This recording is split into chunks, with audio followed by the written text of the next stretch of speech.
At the request of the last presenters, my job is easy. They're going to present themselves. So with that, Lauren Woodard and David Gallo. Oh my God, David. Studio was like so long today. Right? Oh my gosh. Like 3 hours quickly turned to 4 hours. Did you see Torian's model? No. Was it terrible? Yeah, he got trashed on. Oh my gosh. I know. Studio's rough. I kind of felt bad for him. Oh my God. David, guess what I'm doing this Friday? What's up? I am giving a talk for PechaKucha at SparkCon. Wait, what are you doing, actually? Oh, I'm giving a talk on public interest design and design education. Wait, so what's public interest in design? Okay. So for College of Design, I want it to be that professors are asking their students to reevaluate the value of design and also rethink the traditional work relationship in design. So basically what you're asking is that all the students wear red shirts with sickles and hammers on them, right? Right, yeah. I want a bunch of communist students. Right. But seriously though, I guess you can see that can be kind of misinterpreted. Right. Like, so what's actually the goal of public interest in design? Who are you trying to attract? Well, that's the thing. I think everybody is a designer. Like, it doesn't matter what field you're in. You're still using the same problem-solving process, no matter what you do.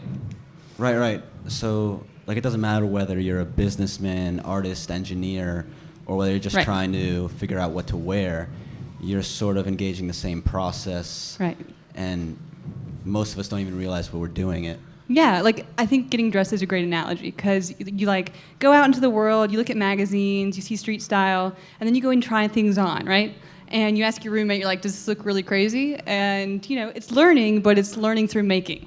Right, and then like we're taught to like, you know, look back on it and like reflect and think, how can I do this better for the next time? Right, and that's the design process. So, and it's not just the designy fields that do it either. It's common to all people, but it's the awareness of the process that's critical. And I think that's what's lost in our education. Right, and I always say like the design education is like the last harbor of the classical education because you're bringing all of the specialties together, but with the awareness of the process, like I said. Right, and like back in the day, our leaders used to naturally engage this because they had to acquire knowledge in math, science, arts, humanities to tackle all types of problems. Right, but that information wasn't widely available then. Right, because it was mostly oral tradition. And with the development of the printing press, you sort of get the explosion of collective information. All right.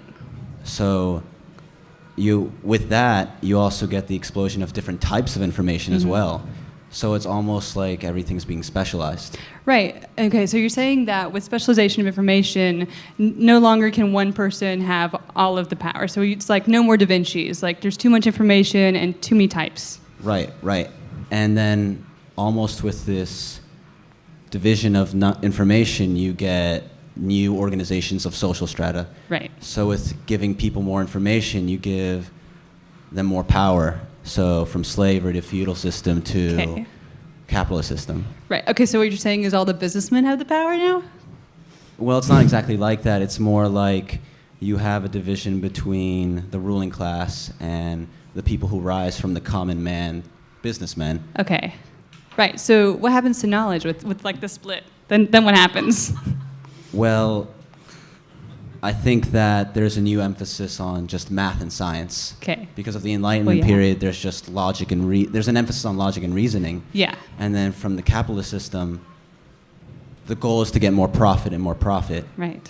So you have an emphasis on math and science because that's the foundation of new technology. Right. And if your company has the best technology, you have the best chance of producing more profit. Yeah. So you push the humanities and art aside. Right. So you're saying like the design problem for the business world is to how to create more profit.